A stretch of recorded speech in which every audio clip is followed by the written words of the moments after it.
say call for no observers. Being at that stage. Observers only observe anyhow. You can't tell you the 8,000 people that listen. So it don't make sense bringing observers to the country. So this is where that common sense prevails. You think that you rush the election, you rush the people, and people can get it right in time.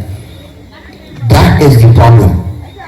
Ain't no rocket science to see what happened here, because this ECB or the EBC or whatever you call it, BBC and all this. This here constitutes of 2 members in the Democratic Party and 3 members in the Barbados Party. So it can't be a hanky-panky going around. It's just that these people, the Prime Minister likes to get things done very fast. And they think that these people were under pressure. And this is what happened. So like you walk back everything else, walk back this election. Our General Secretary come up with a fantastic idea. Put back on the 8,000 names now.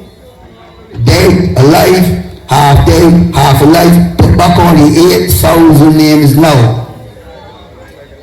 And let's go on with the election. We can fix it after. Because anything else we can make Barbados a laughing stock of the world. And we come from too far to get to this position now. So forget all the semantics that they play on the platform and all the games that they play on the platform and the customer and put Barbados first. They have a problem, a serious problem. And we can fix it, but it will take a little time to fix it. Don't rush the election. We give 5 years. There's 2 terms in yet. We are rushing going. We still got a lot of things hanging on. There's no need to see 8,000 names in it. It will eventually get down to this. God don't sleep.